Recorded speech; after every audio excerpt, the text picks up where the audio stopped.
أعوذ بالله من الشيطان الرجيم. قل هذه سبيلي أدعو إلى الله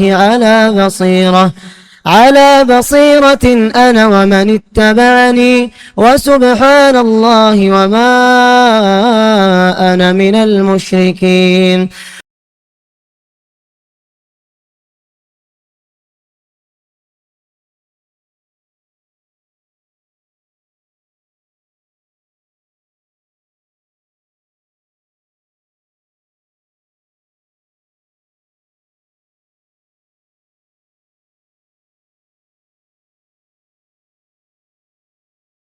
إن الحمد لله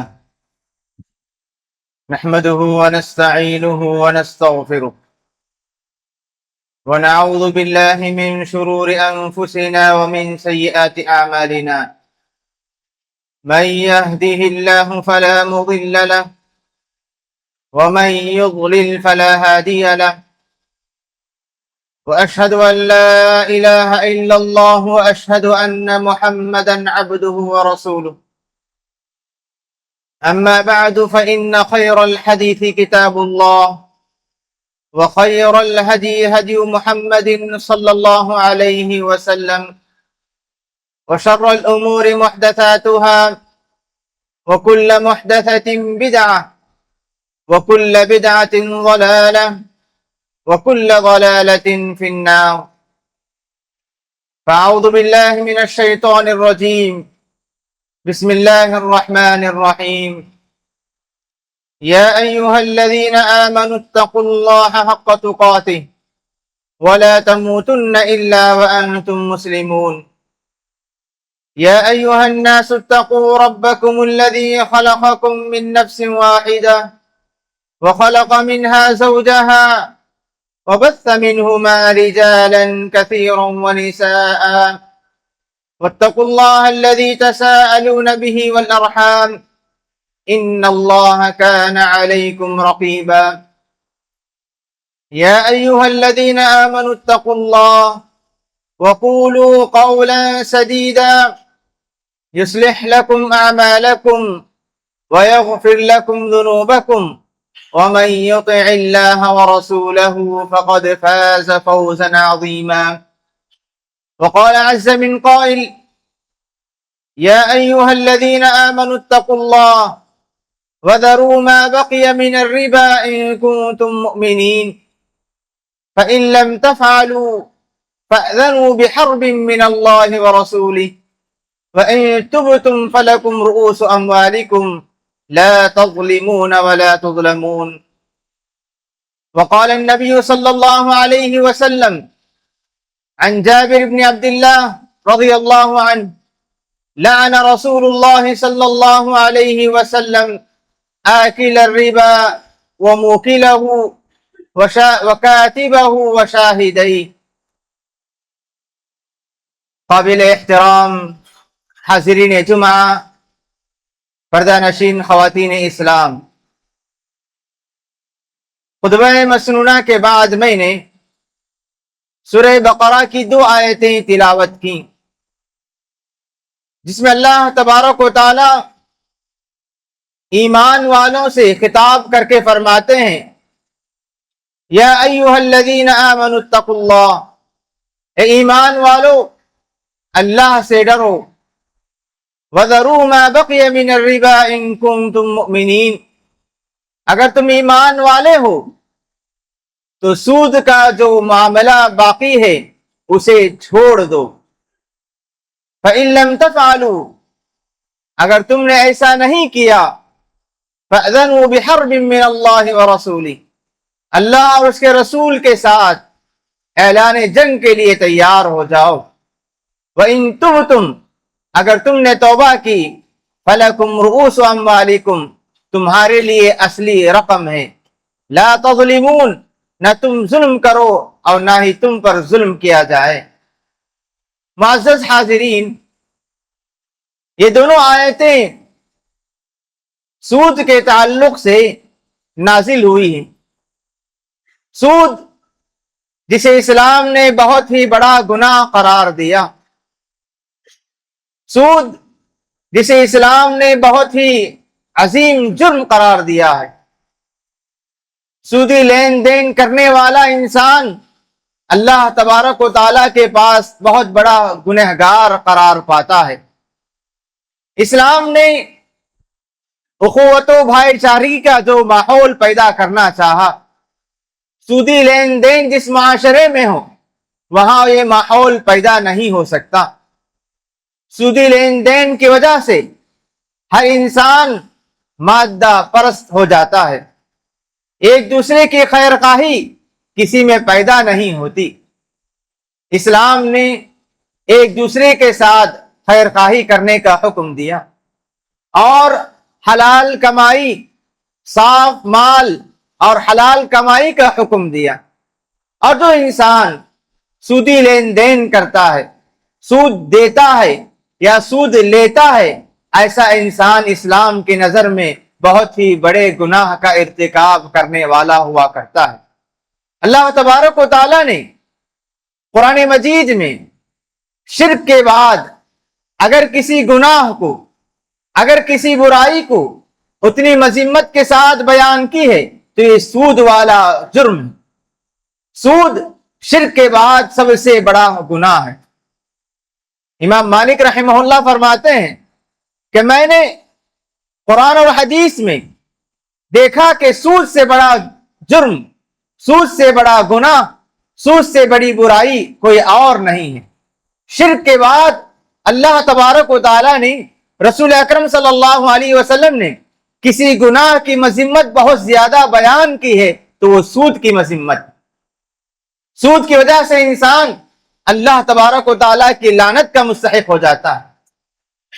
قرآن و حدیث میں سود کے معاملے میں بڑی وعیدیں، بڑی دھمکیاں، اللہ تبارک و تعالیٰ کی جانب سے عذاب، ہلاکت کی وعیدیں سنائی گئی ہیں۔ اس تعلق سے بہت زیادہ احادیث اور آیتیں آتی ہیں، ان میں سے صرف 5 باتیں میں آپ لوگوں کے سامنے بیان کروں گا۔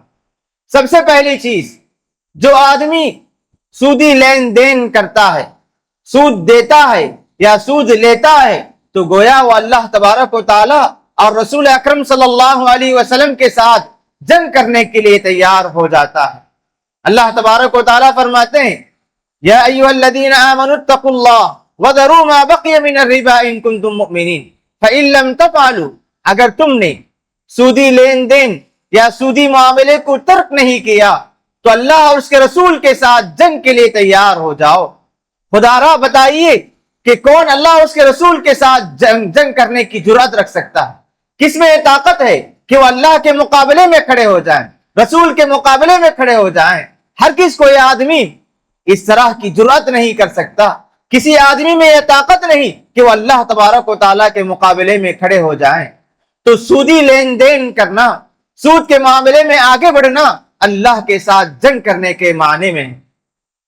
عبداللہ ابن عباس رضی اللہ عنہ فرماتے ہیں، یقال یوم القیامہ لآکل الربا، کل روز قیامت سود کھانے والے سے کہا جائے گا، خذ سلاحک للحرب، اللہ تبارک و تعالیٰ سے جنگ کرنے کے لیے اپنے ہتھیار اٹھا لو۔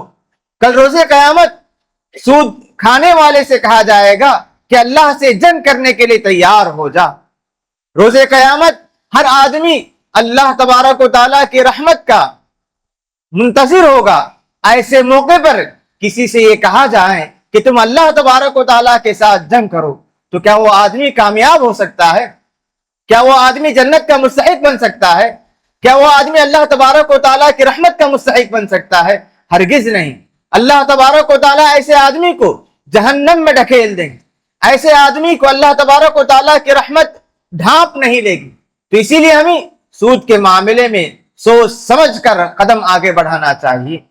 سودی لین دین کا معاملہ انسان کو ہلاک کر کے رکھ دیتا ہے۔ نبی کریم صلی اللہ علیہ وسلم فرماتے ہیں، اجتنبوا السبع الموبقات، کہ لوگوں 7 ہلاک کرنے والی چیزوں سے بچ جاؤ، 7 ہلاک کرنے والی چیزوں سے اپنے آپ کو بچائے رکھو۔ صحابہ اکرام نے پوچھا، اللہ کے رسول 7 ہلاک کرنے والی چیزیں کون سی ہیں؟ اس میں سے اللہ کے رسول صلی اللہ علیہ وسلم نے فرمایا، اکل الربا، سود کھانا یہ انسان کو ہلاک کرنے والا معاملہ ہے۔ سودی لین دین کرنا، سود کے معاملے میں قدم آگے بڑھانا انسان گویا کہ ہلاکت کے معاملے میں آگے بڑھنے والا ہوا کرتا ہے۔ بظاہر سودی لین دین کرنے والے یہ سمجھتے ہیں کہ ہم جس کسی کو قرض دیتے ہیں تو ہمیں زیادہ مال ملتا ہے، اس وجہ سے وہ خوش ہو جاتے ہیں۔ در حقیقت یہ بات جان لینی چاہیے کہ سودی لین دین کرنے والا اس کے مال میں اگرچہ کہ اضافہ ہو، لیکن اللہ تبارک و تعالیٰ اس کے مال سے برکت کو ختم کر دیتے ہیں۔ اللہ تبارک و تعالیٰ اس کے مال میں برکت ختم کر دیتے ہیں۔ ایسے آدمی پر اللہ تبارک و تعالیٰ عذاب نازل کرتے ہیں، ایسے آدمی کو اللہ تبارک و تعالیٰ مشکلات میں مبتلا کر دیتے ہیں۔ اسی لیے اللہ کے رسول صلی اللہ علیہ وسلم نے فرمایا اذا ظہر الربا والزنا، جب کسی قوم میں زنا اور سود کا معاملہ ظاہر ہو جائیں تو اللہ تبارک و تعالیٰ ایسے قوم کے لیے عذاب کو حلال کر دیتے ہیں۔ ایسے قوم کے لیے، ایسے قوم والوں پر اور ایسی بستی والوں پر اللہ تبارک و تعالیٰ عذاب نازل کرتے ہیں۔ چوتھی بات یہ ہے کہ جو آدمی سودی لین دین کے معاملے میں آگے بڑھیں، ایسے آدمی پر اللہ تبارک و تعالیٰ کی لعنتیں نازل ہوتی ہیں۔ اللہ تبارک و تعالیٰ اس آدمی کو رحمت سے محروم کر دیتے ہیں۔ نبی کریم صلی اللہ علیہ وسلم نے فرمایا لعن رسول اللہ صلی اللہ علیہ وسلم آکل الربا، سود کھانے والے پر، وموکلہ، سود کھلانے والے پر، یعنی جو سود دینے والا ہے یا سود کھلانے والا ہے، وکاتبہ، سودی لین دین کو لکھنے والا، ٹائپ کرنے والا، وشاہدی، اس معاملے میں گواہ بننے والے، سب اللہ تبارک و تعالیٰ کی لعنت کے مستحق ہوتے ہیں۔ نبی کریم صلی اللہ علیہ وسلم نے ان لوگوں پر لعنت بھیجی۔ ایک حدیث میں اللہ کے رسول نے فرمایا ہم سوا، لعنت کے معاملے میں، گناہ کے معاملے میں، برائی کے معاملے میں سارے لوگ برابر ہو جائیں گے۔ سود کھانے والا، کھلانے والا، لکھنے والا، گواہی دینے والا، سب برائی میں برابر ہیں۔ نبی کریم صلی اللہ علیہ وسلم نے ایک اور حدیث میں اتنی بڑی بات بتائی، اتنی بڑی وعید سنائی کہ اللہ کے رسول نے فرمایا الربا 73 بابا، کہ سود کے 70 پر 3 دروازے ہیں، درجات ہیں۔ ایسرھا، اس میں سب سے کم تر گناہ اس کا یہ ہے ان ينكح الرجل امہ، کہ کوئی آدمی اپنی ماں کے ساتھ منہ کالا کرے، جو گناہ اسے ملے گا وہی گناہ سود کھانے والے کو بھی ملے گا۔ تو اس طرح سود لینا، دینا، اس معاملے میں ساتھ دینا، یہ کسی بھی طرح جائز نہیں ہے۔ اسلام نے اسے سختی کے ساتھ منع کیا ہے۔ سودی لین دین کرنے والے کی طبیعت ایسی مر جاتی ہے کہ اس کے اندر رحم کی صفت نہیں آتی، اور جو آدمی سود دیتا ہے وہ یہی چاہتا ہے کہ میرا جو مقروض ہے، جو آدمی میرے سے قرض لیا ہے، وہ زیادہ سے زیادہ مجھے لوٹائیں۔ نبی کریم صلی اللہ علیہ وسلم نے جب فتح مکہ کے موقع پر یا حجۃ الوداع کے موقع پر جب خطبہ دیا تو ایسے موقع پر اللہ کے رسول صلی اللہ علیہ وسلم نے اعلان کیا کہ اسلام کے آنے کے بعد سودی معاملہ یہاں نہیں ہوگا۔ اللہ کے رسول صلی اللہ علیہ وسلم نے فرمایا سارے سودی معاملات کو میں اپنے پیروں تلے کچیل دیتا ہوں۔ اور اللہ کے رسول صلی اللہ علیہ وسلم نے عبداللہ ابن عباس یا عباس ابن عبد المطلب رضی اللہ عنہ کے جو سودی معاملات تھے اسے اللہ کے رسول صلی اللہ علیہ وسلم نے ختم کر دیا۔ جب نبی کریم صلی اللہ علیہ وسلم ہجرت کر کے مدینہ پہنچے، وہاں بھی دیکھا کہ یہودی سودی لین دین کے معاملے میں بہت زیادہ آگے بڑھنے والے ہیں۔ انہیں مدینے والوں کو سودی لین دین کے معاملے میں انہوں نے جکڑ کر رکھا تھا، تو اللہ کے رسول صلی اللہ علیہ وسلم نے اس معاملے کو حرام قرار دیا۔ سودی لین دین کے معاملے میں آگے بڑھنے سے مسلمانوں کو روکا۔ تو سودی لین دین کی وجہ سے انسان بہت زیادہ مجرم، بہت زیادہ گنہگار قرار پاتا ہے۔ نبی کریم صلی اللہ علیہ وسلم فرماتے ہیں کہ میں نے ایک مرتبہ خواب میں دیکھا کہ مجھے 2 فرشتے آ کر بیت المقدس لے گئے، اور میں خواب میں دیکھتا ہوں کہ ایک آدمی خون کے نہر میں، خون کے ندی میں تیرتا ہے، اور ندی کے کنارے پر ایک آدمی کھڑے ہو کر پتھروں سے اسے مارتا ہے، جیسے ہی خون کی ندی سے تیرتے ہوئے کنارے پر پہنچتا ہے تو فرشتے اس آدمی کے منہ پر، اس آدمی کے چہرے پر پتھر مار کر اسے درمیانی نہر میں، درمیانی ندی میں بھیج دیتے ہیں۔ جب نبی کریم صلی اللہ علیہ وسلم نے فرشتے سے پوچھا ما ھذا، یہ جو معاملہ ہو رہا ہے کہ ایک خون کی ندی سے ایک آدمی تیرتے ہوئے کنارے پر پہنچ رہا ہے، ایک آدمی اسے مار کر اسے درمیان میں بھگا رہا ہے، یہ کون ہے؟ تو اللہ کے رسول صلی اللہ علیہ وسلم کو جواب دیا گیا، یہ وہی آدمی ہے جو سود کھایا کرتا تھا۔ کہ جس طرح سود خور دنیا میں رہتے ہوئے اپنے مقروض آدمی کو بار بار واپس کیا کرتا تھا، اس سے زیادہ لینے کی امید رکھتا تھا، اسی طرح فرشتے جب وہ نجات پانے کے لیے باہر آنے کی کوشش کرے گا اسے پتھروں سے مار کر اسے درمیانی ندی میں بھیج دیں گے۔ تو اس طرح سودی معاملہ بہت ہی خطرناک ہے، اور سودی لین دین کرنے والے کے تعلق سے اللہ تبارک و تعالیٰ نے فرمایا الذین یأکلون الربا لا یقومون الا کما یقوم الذی یتخبطہ الشیطان من المس، کہ اللہ رب العالمین فرماتے ہیں وہ لوگ جو سود کھاتے ہیں کل روز قیامت جب کھڑے ہوں گے تو ایسے کھڑے ہوں گے جیسے کسی کو شیطان نے، جن نے مس کر گیا ہو، جس پر شیطان سوار ہو گیا ہو۔ جس پر شیطان سوار ہو جائے تو وہ آدمی اپنے آپ پر، اپنے پیروں پر کھڑے نہیں ہو سکتا۔ تو اسی طرح کل روز قیامت سودی لین دین کرنے والے، سود کھانے والے کھڑے ہوں گے۔ بعض سلف کہا کرتے تھے کہ بات تجربے کی بات ہے کہ جو بھی سودی لین دین کرنے والے ہیں ان کی موت اچھی موت نہیں ہوتی، انہیں حسن خاتمہ نصیب نہیں ہوتا، اللہ تبارک و تعالیٰ انہیں سوء خاتمہ عطا کرتے ہیں۔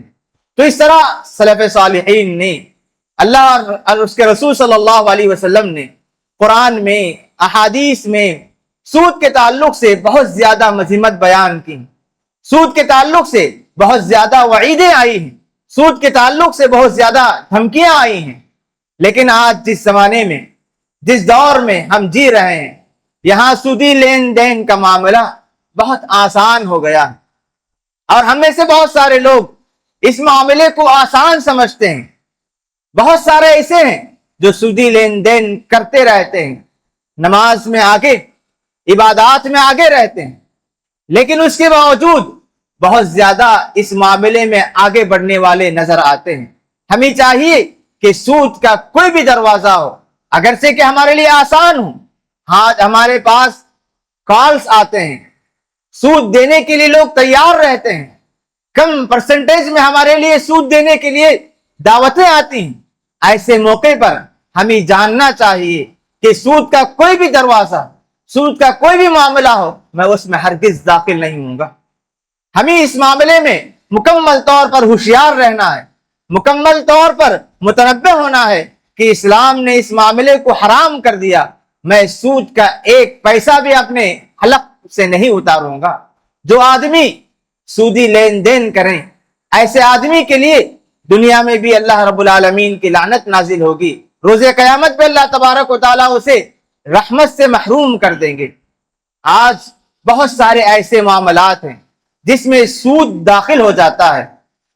آج بہت ساری جو صورتیں ہمارے سامنے نظر آتی ہیں کہ اس میں سے ایک اہم معاملہ گولڈ اسکیمز جو ہوتے ہیں، وہ یہ کہ آدمی ہر ماہ کچھ رقم جمع کر دیتا ہے، رقم جمع کرنے کی صورت میں اس کے کھاتے میں، اس کے حق میں سونے کی کچھ مقدار لکھ دی جاتی ہے، گویا کہ اگر وہ ایک سال تک کچھ رقم جمع کر دی تو ایک سال بعد اتنا سونا، اتنے گرام سونا وہ اپنے حصے میں لے سکتا ہے۔ سونے چاندی، ان معاملات پہ ہمیں یہ بات اچھی طرح یاد رکھنی چاہیے کہ سونا کے بدلے سونا، چاندی کے بدلے چاندی، یا ایک ہی جنس کی چیز دوسری جنس سے، پیسے کے بدلے پیسے، ریال کے بدلے ریال، درہم کے بدلے درہم لے تو وہاں دو چیزیں بہت زیادہ ضروری ہوا کرتی، ایک کہ مثلاً بمثل، کہ برابر ہونی چاہیے۔ 2 گرام سونا دیں تو 2 گرام سونا ہی واپس لینی چاہیے، 4 گرام کے بدلے 4 گرام ہی لینی چاہیے۔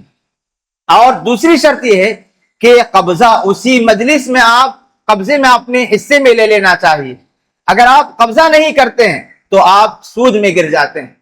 غلطی یہاں یہ ہوتی ہے کہ بہت سارے لوگ یہ سمجھتے ہیں کہ اگر ہم رقم دے کر اس سے زیادہ رقم لیں یا قرض دے کر ہم قرض دار سے ایک مدت بعد زیادہ رقم لے تو سود سمجھتے ہیں، یہ سود ہے ہی۔ سود کی دوسری قسم یہ بھی ہے کہ بعض ایسے اجناس سے بعض ایسی چیزیں ہیں جب وہ خریدیں تو مجلس میں برابر برابر اور قبضہ دونوں ہو جانا چاہیے۔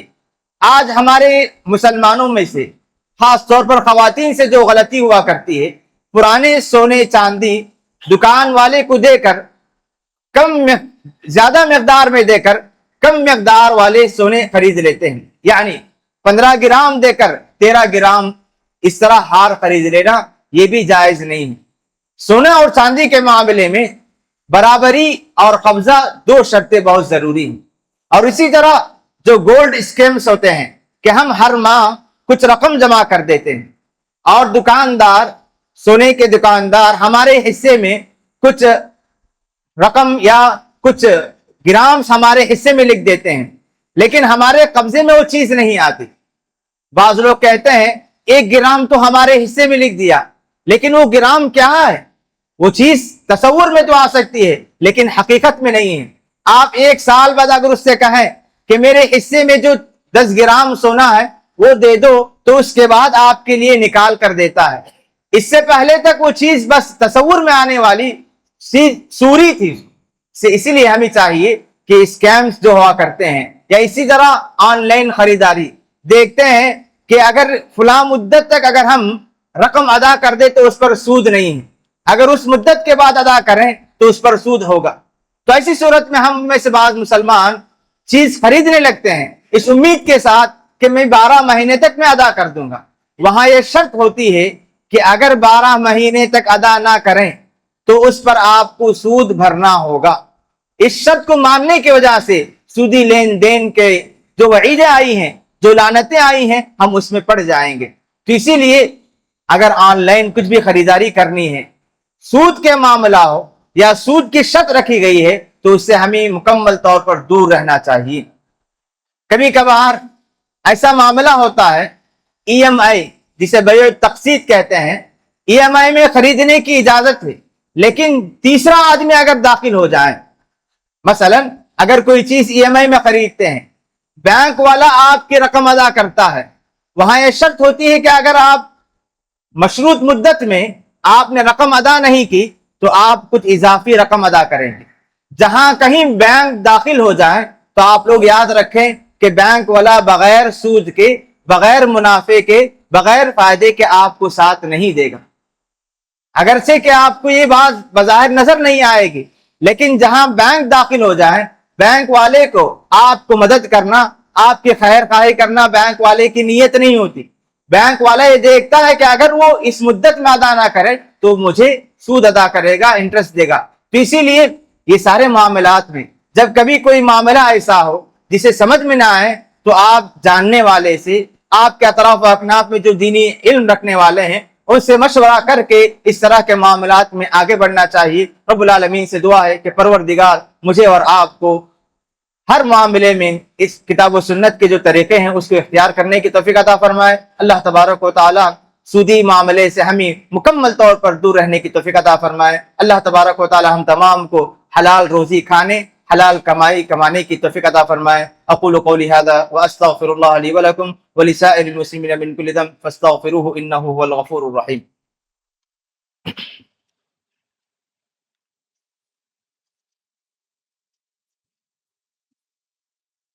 الحمد لله حمدا كثيرا طيبا مباركا فيه، واشهد ان لا اله الا الله واشهد ان محمدا عبده ورسوله۔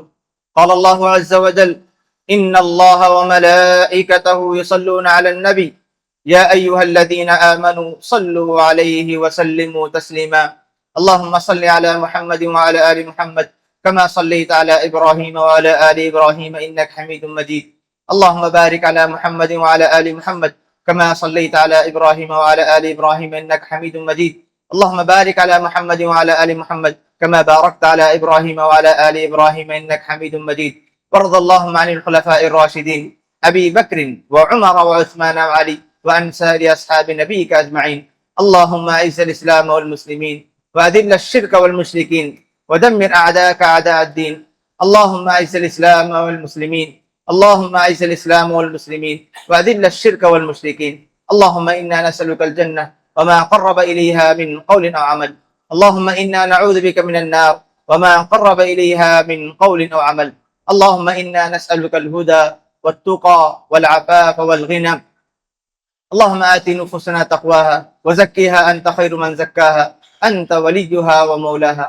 اللهم اكفنا بحلالك عن حرامك وأغننا بفضلك عمن سواك. إن الله يأمر بالعدل والإحسان وإيتاء ذي القربى وينهى عن الفحشاء والمنكر والبغي يعظكم لعلكم تذكرون. اذكروا الله يذكركم وادعوه يستجب لكم ولذكر الله تعالى أعلى وأعز وأجل وأتم وأهم وأكبر والله يعلم ما تصنعون.